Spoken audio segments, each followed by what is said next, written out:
He told me he was offline all day, yet his smartwatch sent me his heart rate from her address. He called them detox Saturdays, said it with this lazy grin like he'd invented boundaries. Airplane mode by 9, he told me that morning, flipping pancakes like we were in a commercial for wholesome couples. Flower dust hung in the sunlight between us. I was rinsing blueberries in the colander, and he made a show of dropping his phone into the top kitchen drawer, so I won't even hear the buzz and get tempted. And I nodded and smiled and told myself this is what trust looks like, agreeing to be bored together. He had his smartwatch on because he always had it on, the tan line etching a permanent circle into his wrist. It doesn't count, he laughed when I looked at it. It's basically a heart with a strap. I kissed that circle anyway. He smelled like coffee and the faint, tinny scent of his wrench set. By afternoon, the apartment sank into the kind of quiet that makes you hear the refrigerator click. He took a long shower and left to help Dennis with a shelf, which is a running joke because Dennis collects broken furniture like strays. I did laundry, trimmed the brown ends off our basil, and tried to read a long article about burnout, but found myself reading the same paragraph 3 times, watching the light slide across the living room rug instead. We used to run together. That's why the health app still had us in a shared family fitness thing. Back when it felt cute to see each other's steps and resting heart rates and get overly proud if either of us hit 10,000. I hadn't thought about it in months. I didn't think about it now. Not really. I put my phone on the counter and stirred a pot of soup I wasn't hungry for. When it happened, it wasn't a ping so much as a thud in my chest that the phone translated. A banner slid onto the lock screen I wasn't looking at. Hi HR detected. 136 beats per minute. Under it, a place name that didn't belong to me. The notification had that quiet insistence of emergency settings. Not the cheerful, you closed your rings, confetti, but a flat clinical line with numbers and an address I didn't recognize, spelled out like a verdict. Street, building, apartment. My hand was wet from the sink. I left a crescent on the glass when I touched it. I couldn't tell if the water on my upper lip was condensation or panic. The first thought was dumb. Running? Maybe Dennis decided to go for a jog and dragged him. Maybe they were carrying something heavy up the stairs and his heart spiked. The second thought was ruder and arrived with its shoes on. Whose address is that? I told myself not to catastrophize and then looked up the address on the map anyway. The pin dropped in another part of the city, near a block I only know because the corner store there sells the fancy chocolate he likes. I saved a screenshot out of habit. I screenshot recipes, book recs, grocery prices when they go up, my own random reminders. So this didn't even feel like suspicion. It felt like documentation, and documentation has always been my way of staying gentle. If I collect facts, I don't have to accuse. I texted him because that's what normal people do. How's the shelf? 2 blue ticks never appeared. I called once, immediately felt petty, and didn't call again. Still, my brain made a slideshow. His smile at breakfast, his phone in the drawer, his watch on his wrist under someone else's hand. Stop, I told myself out loud, which made the kitchen feel haunted, like a third person had joined us. I folded dish towels because folding is what you do when you have nothing you can do. I tried the breathing thing from a wellness podcast. Inhale 4, hold 4, exhale 6. And by the third round, the apartment seemed to exhale with me. The soup on the stove started to smell metallic, like the pot was punishing me for distraction. I turned it off. I wrote down the address on the back of a receipt, because writing by hand makes information feel slower. I looked up the building on Street View and tilted around until I found the front door. Beige tiles. Rust on the intercom plate. A window with a polka dot curtain 2 floors up, which is the kind of detail I fixate on when I'm trying not to fixate on the obvious. I told myself 100 reasons a heart could pound at a stranger's apartment. A friend lives there. A volunteer meeting. He's dropping off something heavy. He's practicing CPR on a mannequin because humor keeps the blood in my brain. 9:30. He still wasn't home. My phone stayed on the table like a guest I didn't know where to seat. I started a message to my friend Tanya. She's my one-person committee for not making things worse, and deleted it. She would tell me not to confront him without context. She would tell me to sleep. My chest had the gummy ache of a run I hadn't taken. I took a shower and hated how hot water makes thinking too soft. When I came out, the apartment smelled like his deodorant, except he wasn't there yet, and that made the smell feel like a trick. He came in after 10 with a key that suddenly seemed too loud for the door. He had that apologetic, rushed air like the night had happened to him. "God, I'm starving," he said, which landed like a test balloon. He kissed my forehead instead of my mouth, and his hair was damp in a way that didn't feel like weather. There was a citrus edge to him, not ours, not the soap we buy, something brighter and sweet. "Dennis found a whole wardrobe on Marketplace," he said, laughing, one hand hauling the drawer open as if to show me his phone had lived there like a saint all day. "Total nightmare. The elevator broke. We had to take it apart on the landing." Did you run? I asked, and it came out light, like I was asking if he'd remembered to compost. He blinked. Run? Number?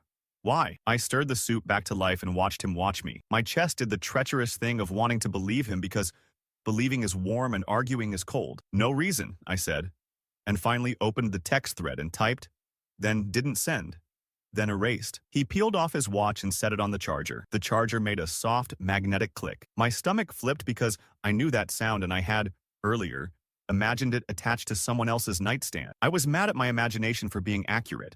At the table, he told me dentist stories with big gestures.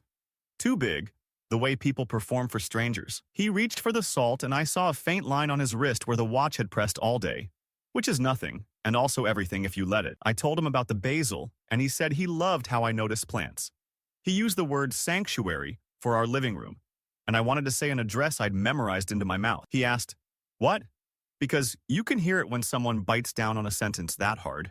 "Nothing," I said, even though I had written the address on a receipt like a child writes the name of the monster under the bed. He looked softer then, relieved, or just done with performing. The relief turned into an offer to watch an episode of something, and the something turned into his head on my lap, and his breathing evened out embarrassingly fast, as if the day had been honest labor. The watch on the charger flashed a tiny green bead against the wall. I stared at it and thought about the emergency icon like a lit window across town. I thought about how easy it is to tuck a phone in a drawer and call that virtue, and how impossible it is to ask a heart to do the same. When he stirred and reached for my hand, I let him find it, then quietly slid my other hand under the couch cushion and felt for the receipt to make sure it was still there. It was. The paper edge nicked my fingertip. I pressed the tiny sting into my palm until it felt like proof I hadn't dreamed any of it.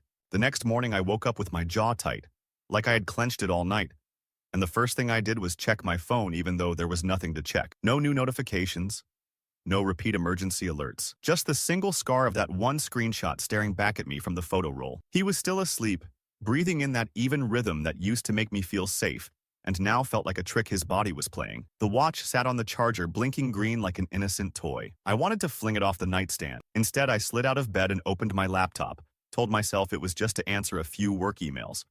But the app was there, already logged in, his stats next to mine. Sleep stages, heart rate curve, resting average, numbers that shouldn't make me sweat but did. There it was. Saturday, 9:42 p.m. Sudden spike. By 9:47, still up. By 10:03, a drop. Like a graph of a lie. I copied it into a folder with the screenshot and closed the lid too hard. The sound made him stir. He muttered something about coffee and padded to the kitchen. I watched him pour cereal like a man with nothing on his conscience. He asked if I wanted some. I said no, and he didn't press. Later, while he showered, I crouched by the laundry basket and smelled his shirt. Citrus again. I hated myself for it, but I did it anyway. And the sharp note of someone else's shampoo made me dizzy. I wanted to tell Tanya. I wanted to unload it into her texts and have her remind me not to explode too soon. Instead, I shoved it all down and told myself to act normal, because acting normal is sometimes the only way to get more data. That week, I started noticing patterns. Tuesday night, another detox evening. His phone was face down on the dresser, his smile easy, his words softer than usual. At 8:30, my phone buzzed in my purse. Hi, HR detected. 142 beats per minute.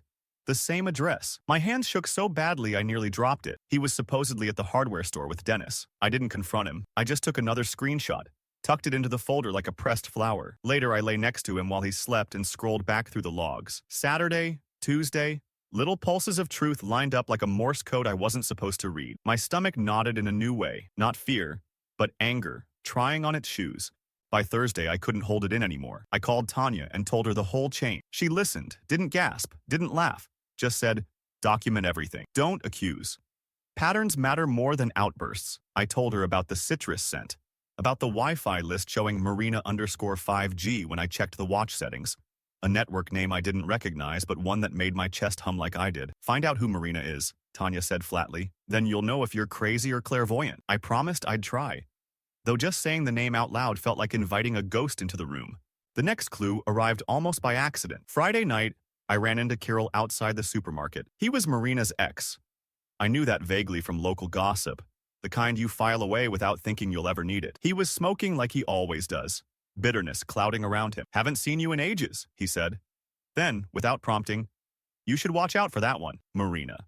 She loves rescuing men from their boring lives. The words were casual, tossed like crumbs, but they landed like stone. I laughed it off and walked away, heart in my throat. It felt too neat, like the universe was handing me lines in a play. Saturday night again. He announced another offline day. I smiled so hard my face hurt. At 9:50, my phone pulsed. Hi, HR detected. 150 beats per minute. Same address. I pulled on a coat and walked out into the street before my brain could stop me. The tram rattled past. The map said 30 minutes. My legs said 10. I didn't go inside. I just stood across the street from the building, looked up. Second floor, polka dot curtains. The same ones from Street View. A shadow moved past the glass, and my whole body went cold hot, like fever. I took a photo, my hand barely steady enough. Then I turned and walked home without looking back. He came in at midnight with dust on his shoes and a story about playing cards at Dennis. We lost track of time, he grinned. I set my phone face down so he wouldn't see the glow of my new photo. Sounds fun, I said. My voice didn't crack. He kissed me, citrus and smoke, and I let him. Inside, though, something shifted. It was the first time I thought, not I'm crazy, but he's cornered me into doubting what I know. And that thought burned hotter than any graph line or screenshot. Sunday morning, he came into the kitchen with a bunch of tulips clutched awkwardly like he'd stolen them. His grin was wide, but his eyes flickered too fast. For you, he said, sliding them into the sink while he looked for a vase. He almost never bought flowers, and when he did, it was usually supermarket roses on autopilot. Tulips in February felt like an overcorrection. He hugged me hard, chin against my shoulder, murmured that he was sorry if he'd been distracted, that things with Dennis's renovations had been chaotic. I stood stiff in his arms, my brain replaying the photo of the polka dot curtains across town. I just want us to be good, he said, as if the word could erase the graphs saved on my phone. He sat me down and pulled up photos on his own device. Snapshots of him and a few other people in a cluttered room, boxes stacked against the wall, posters with charity logos. Marina organizes relief drives, he explained. That's the address you saw. We meet there to train, even do drills with equipment. My heart rate spikes because they run practice scenarios. It's basically first aid boot camp. He said it smoothly, like he'd rehearsed. He even added, I didn't tell you because I wanted to surprise you when we finish the campaign. She's got connections with NGOS. He looked at me like a man handing over a clean alibi. The story had props, photos, texts, even a flyer with Marina's name at the bottom. I wanted to believe. I wanted to fold the suspicion into a paper plane and toss it out the window. I nodded, even kissed him, tulips between us, petals brushing my cheek. For the first time in days, my lungs filled without that sticky film of panic. He laughed with relief, as though he'd successfully disarmed a bomb. But cracks showed faster than I expected. Tanya came over that evening and I showed her the photos. She squinted, pinched, and zoomed, and then snorted. These are old, she said. Look at the XIF data. 2019. He changed the date stamps. She held up the screen so I couldn't deny it. My stomach dropped. I wanted to vomit the tulips back onto the table. Maybe his phone bugged, I said weakly. But the excuse tasted rotten. That night, I pretended to be asleep while he scrolled on his phone beside me. I cracked one eye. He wasn't doom-scrolling or gaming. He was in his calendar. I saw the block of repeating events labeled Digital Sabbath, Breathing Session. Location pinned to the same building on Decabristow Street. Every Tuesday, Thursday, Saturday for the past 3 months. My teeth dug into my lip until I tasted copper. The next morning, when he left for work, I sat with his smartwatch charger in my hand. I remembered the tiny nick on the edge from when he dropped it last year. That mark was now burned into my mind. I opened our shared fitness account again. The logs didn't just show heart rate. They showed connection points. Each spike aligned perfectly with his watch joining Marina 5G Wi-Fi. It wasn't random. It wasn't accidental. It was a pattern drawn in neon. I stared at the tulips wilting on the counter. I thought of his arms around me, his voice describing CPR drills, the rehearsed ease. Anger simmered. Not the panicked kind, but the cool, sharpening kind. Tanya was right. Facts matter more than outbursts. So I started preparing. I downloaded every chart, every log. I clipped screenshots into a private folder labeled with nonsense. And then, for the first time, I opened my laptop camera, hit record, and angled it toward the living room. A silent observer. If he wanted to turn my sanity into a guessing game, I would rewrite the rules. My chest thrummed with something steadier than fear. Not yet revenge, just readiness. When the next offline day arrived, I would be waiting, quiet as the green blink of the charger light. The next offline day arrived like clockwork. He tucked his phone into the kitchen drawer with a smile that felt more like stagecraft than routine, kissed the top of my head, and said something about Dennis needing help with a heavy cabinet. I nodded, but my heart was already preparing for the buzz. At 9:37 p.m., it came. Hi, HR detected. 152 beats per minute. The same address glared up at me. I didn't hesitate this time. I pulled on my coat, slid the folder of screenshots onto a flash drive in my pocket, and left. The tram ride rattled through my teeth. Each stop was an argument. Turn back? You'll look insane. No, keep going. You need to see. The map led me to the beige-tiled building I'd memorized from Street View. The polka dot curtains glowed faintly under a lamp. My legs felt like wet cement as I crossed the street. Inside, the stairwell smelled of boiled cabbage and cigarette smoke. I rehearsed my lines in the elevator mirror, words trembling on my lips. Then the lift jolted and stopped at the second floor. The door to apartment 42 opened before I even knocked. She stood there barefoot, hair damp, wearing one of his shirts. Marina. I knew her name before she even smiled, soft and slow, as if she'd been expecting me. Behind her, the air smelled like citrus shampoo and coffee. On the table sat his smartwatch, charging, its green light pulsing against a mug. The charger had the same nicked edge I knew from our nightstand. My throat closed. Then he appeared, moving from the kitchen with a towel around his neck. His face went slack when he saw me. Then he forced a half laugh. "What are you doing here?" he said, voice pitching high. Marina didn't flinch, just leaned against the doorframe like a spectator. He tried again. Faster. "It's not what you think. She's been helping me with panic attacks, breathing sessions. It's clinical." "Clinical?" My voice cracked but didn't rise. I stepped inside. My eyes darted to the watch, to the heart rate graph I could already picture. Panic attacks that only happen 3 nights a week? That spike at the exact moment you join her Wi-Fi? He bristled. "You've been spying. You're sick. Do you even hear yourself?" His tone went sharp, like he could cut me down with enough outrage. Marina crossed her arms, silent, as if daring me to keep going. I pulled out my phone, thumb hovering. "This is what I hear," I said, opening the folder. Graphs stacked in rows.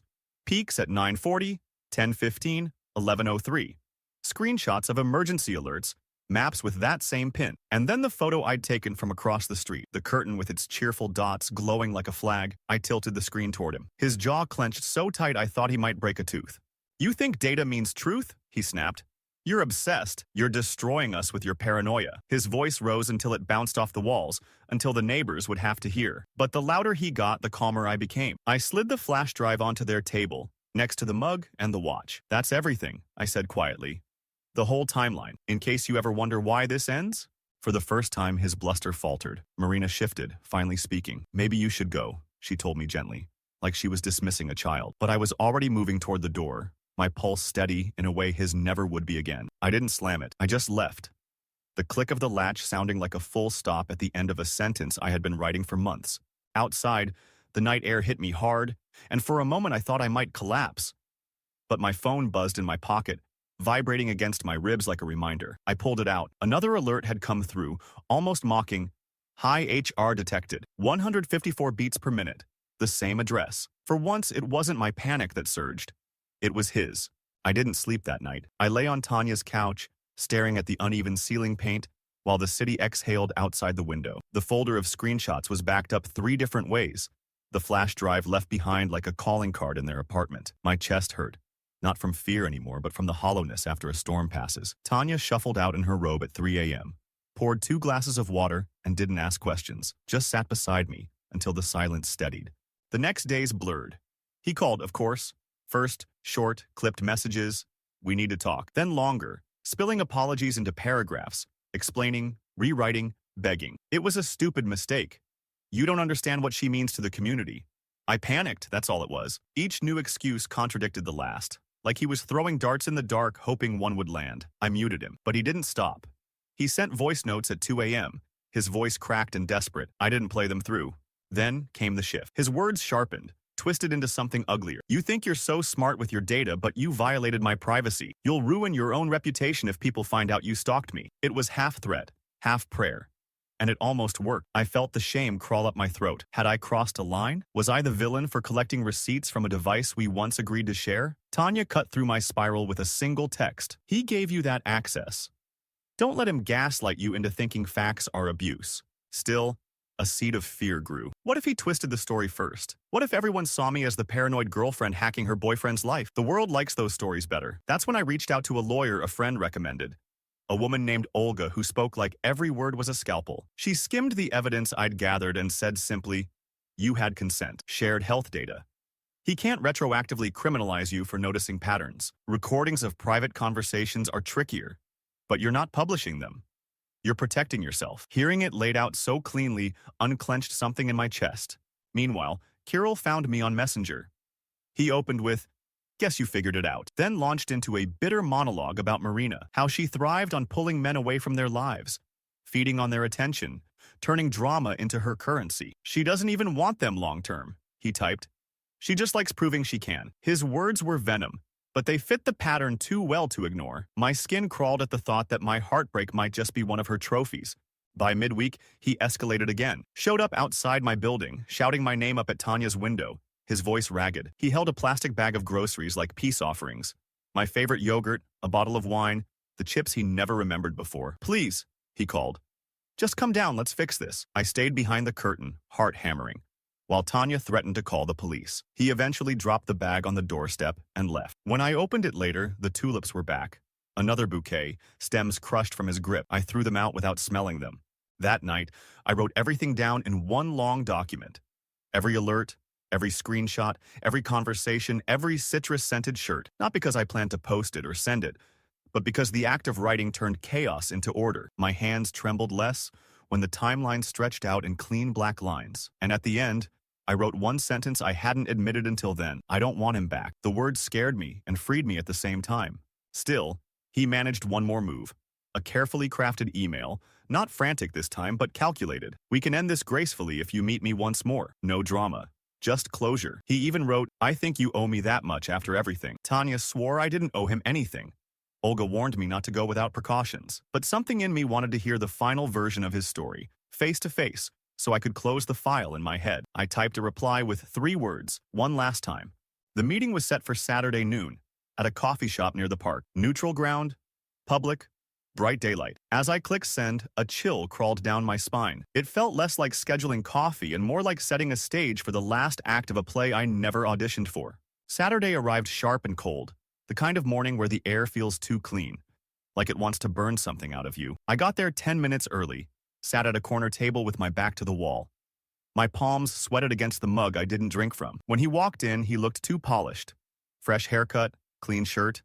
The performance of a man who wants to look like a victim instead of a liar. He smiled like nothing had happened, slid into the chair opposite me and said, "Thank you for coming." For a moment, neither of us spoke. He tapped the table with 2 fingers, restless, then leaned forward. "You went too far," he said, low but firm. "You tracked me. You spied on me. You broke my trust. If you tell people this story, they'll see you for what you are. Obsessed." He wore his certainty like armor, like the louder he said it, the more true it would become.